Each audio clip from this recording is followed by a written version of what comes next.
We finished. We knew that this was going to be a battle. We knew that this was going to be a four-quarter football game. We executed in some critical situations. Defense was great on third down, much better on the red zone, and you can see that those are big factors in helping us win. We got to take care of the football. That's going to cost us. We got to start turning the football over. Our right tackle can't lead our team and cause fumbles. Our special teams started to compete. There were some cool opportunities that Chester, catching the football, guys blocking. Chester averaged, 14 yards a punt return. So that was something that, was huge in the game. We ran the football at times, but then things got to just have to be cleaner. And then, as it relates to your question, about Julio, guys go through games, guys get tight, and I felt like it was in the best interest of our football team and everybody involved that he be available in an emergency situation at that point in time. There hasn't been, other than one admitted, I would say, lapse in judgment in the first game, which everybody would agree on, myself, the team, Julio. There hasn't been one situation where I was disappointed. He's played physical. He came back, played great last week, played physical yesterday, and that's where we were. You say tight, Mike. Guys get tight throughout the game, so we're not physically tight. Yeah. So, listen, guys, this is going to be the least I talk about injuries. So that's what we do. This is not an issue with his performance. This isn't an issue with anything other than me making a decision and saying, hey man, let's see if we can get through this and survive and win this football game and see if it's a long season. One more on injuries. Rashad Weavers, it looked like he may be out for a while. Yes. Did taking Chester off kickoff returns help him with punt returns, you think? Probably helped him not get killed, but maybe. He's done a nice job for us. The one that he punted, the one that they punted, their gunners went both to the other side, and sometimes when you have these punters that kick these boomerangs, which, we identify as those ones that go across the field, you try to read the gunners. And so both gunners, went in that direction, so he thought the boomerang, and so I don't know if the punter, did something other than what they normally do, but Chet went over there and fair caught that one that would have probably rolled down there inside the 10. I thought that was a great play. Thought it was well schemed and well executed on the first punt. That looked really close on the sidelines. We were going to try to plan on returning that and blocking it up, and Chet had a lot of trust in those guys because, usually those plus 50 punts, guys are down there in your face, and so that was a huge play. And we got some good yardage out of the punt return. We just got to start going with this kickoff return a little bit. It wasn't the opening kick, but you had a guy running on late on an early special teams play. Seems like that's happening once in a while. Well, when else did it happen? Preseason? I'm thinking there was another time. Well, when you tell me what it is, then I'll answer the question. Well, what happened with the one yesterday? Jeremy was probably frustrated that he didn't do a great job on the third down play and came off the field, I'm sure. But, that's just a speculation. Proud of Jeremy, the way he came back and protected and stuck his nose up in there and then, had a great route. Ryan gave him a great ball and, caught a huge touchdown there at the end. So that's a good reminder to all of us that you can start the game a certain way and be frustrated and maybe not do the best that you could and then come back and late in the game make a huge play, which I was proud of him for. With the pass rush, maybe from Ola and then maybe Harold, who only maybe had a half sack, but it seemed like he impacted the game with a lot of pressures. Did that stand out to you? Yeah, it did. I thought Harold played extremely hard. I thought Ola continues to help us. And Harold's impact in the game. He's playing hard and he's trying to get around the quarterback. And I know that, the ball will start to come out. He's going to start, continue to keep reaching, trying to find the football when he gets around the quarterback and hope that it comes out and the numbers start to reflect, maybe what his effort in his, not his production certainly, but his performance. The Also, I think it was 3 times in the low red zone, but they only got 1 score. What was kind of clicking for you guys in that area when you talk about situational football? Well, I mean, we got, we played, we played well. We did pressure the quarterback on a few of those incidences, and Breon, made a play there in the corner, and we did a decent job there. And unfortunately, they got the one in there with Hines on a kind of little misdirection play. Harold squeezed, and he wrapped one over the edge on a run. So, give them credit. That was a good scheme, and but we did buckle down, and we played good pass defense when most of those plays down there were passes. David Long's play elevated itself to the point where you consider him a starter now and have basically 3 interchangeable guys for 2 spots? He started the last 2 games, I think, so I think that would qualify him as a starter, playing fast, being productive. He flies around. He beats running backs in protection. And I think if you watch back, I don't think that the running back really picked him up. I thought he beat the backs when he was given the opportunity. Did you give up 2 4th-down conversions on a drive and still hold them to a field goal there? Well, a short yardage defense has to be better. It's about getting lined up. It's about whipping somebody and about making a play. You got to knock somebody back. You got to throw somebody on the ground, and that's what short yardage is. They don't have that much. It's the same way for us. We got to cover them up, get movement. We had a couple good short yardage runs, but so did they. And so we didn't get any stops there, but we did.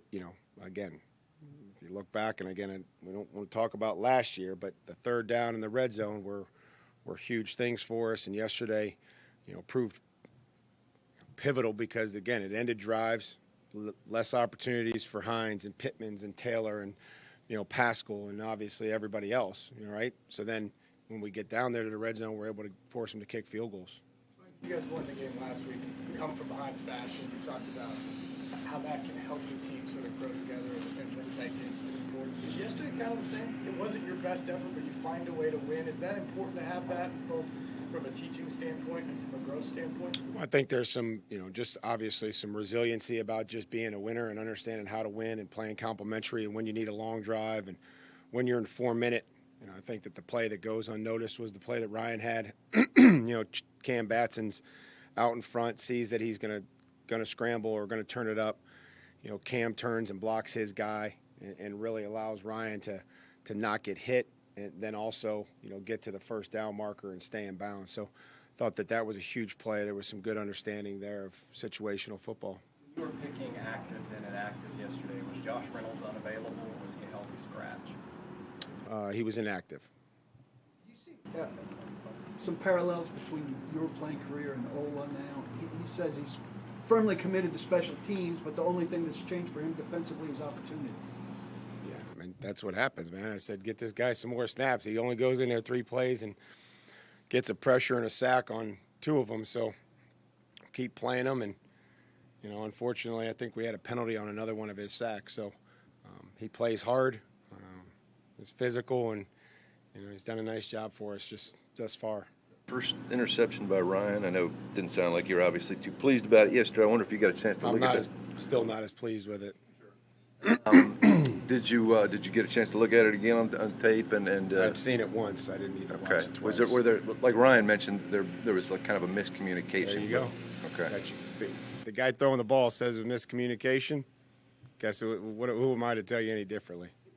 You said you gave him a little bit of grief about not sliding, and what's the line there where you want him to be aggressive, make a play, get as many yards as you can, but also don't take get down a big and hit. save yourself and save the equipment. Yeah. How do you get that through to him? And I don't know. Great competitor, gritty, tough competitor. Just trying to be smart. When you're coming back into the middle of the field, I think that you have to use great judgment. There's guys that are coming for you. There's safeties that are back there, and he's just got to know when the journey's over and be able to get down. But really appreciate his toughness each and every day. What's that, Joe? On that play, it looked like Nichols and Hudson basically just ran into each other. Right? Talking about that pick that you asked about. Right.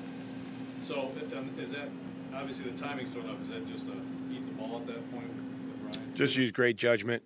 Use great judgment.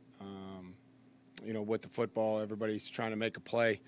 Have to make it a good one. And again, we have to continue to protect the football, whether we're throwing it, or whether we're carrying it, or whether we're catching it. We saw all three of those instances where we threw an interception. We threw what should have been a completed pass that, because of improper technique, bounced off our shoulder pad and it was intercepted. And then, they were able to rake one away from us. So we'll continue to focus on that and add some more time to the ball disruption and ball security period this week. Which of your guys, if any, are you expecting off IR this week? I haven't made those decisions yet. AJ go down with the hamstring, and then he had the drops the previous week. He was on social media just kind of saying, acknowledging that it's been a tough couple of weeks. As a coach, like putting those emotional deposits, like how do you coach him through this time period, and help him understand that it will get better? Well, I have a great relationship with AJ. I feel like that's grown over the time that he's been here. We have some great conversations.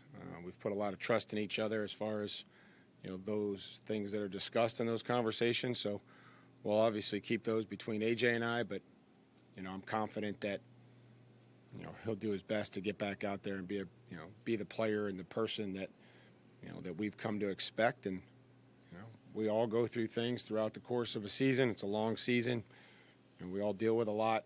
And I'm confident that, everybody, including AJ, will, be able to weather some of those storms. You talked about Julio yesterday, left a lot of room for interpretation, and today you said he's tight. Did you intentionally not say that he was tight? No, I yesterday? just needed to go. Carter was pitching, and I needed to go watch him pitch. So I told Teresa it would be 7 minutes. She said, texting me, it was 6:55. No, it just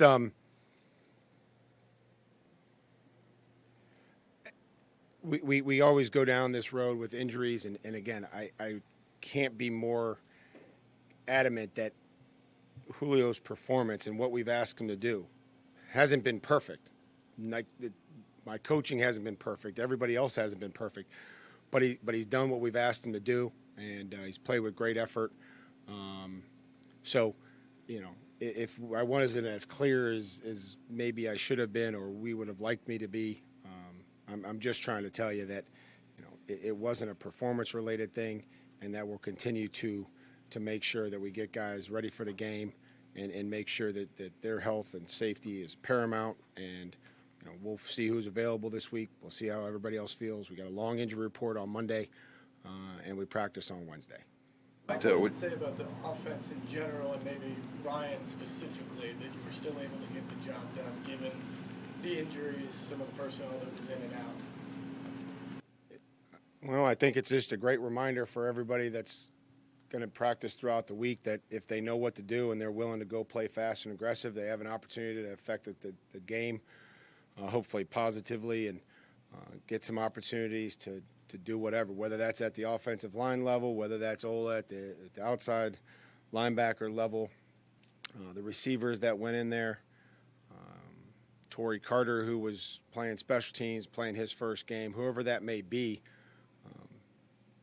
just being ready for your opportunity and making sure that you take advantage of it, and some of those guys will earn more opportunities. How did LeBlanc play yesterday? How did LeBlanc?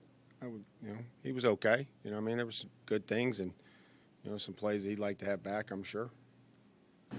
How do you get the turnovers to flip? I mean, you work on it in practice and obviously try to get your hands on the balls, but how does that generally flip? Or how can you have an impact on that? How can I have it? Right, as a staff. They ain't letting me go out there and try to punch the ball out. We just keep practicing it, keep trying to put them and, look for situations where somebody's making a tackle and the second guy's coming in, looking for opportunities to break on the football, continue to try to, tip the ball at the line of scrimmage. More hands that we get on it, probably the percentages go up that we're going to be able to intercept it or turn it over and try to keep getting them from the quarterback. Would have led to Bud playing yesterday? What would have needed to happen to get him out there? I don't even know how to answer that. A couple more guys would have had to go down, I guess. Unusual to use an active spot on somebody who's very unlikely to play. You'd see a potential advantage to somebody else being active there? No, I mean, we had everything covered and filled with, the bodies that we had, and that was the decision that I made. Thanks, guys. Appreciate you. it, Mike. All right. Hey, how did-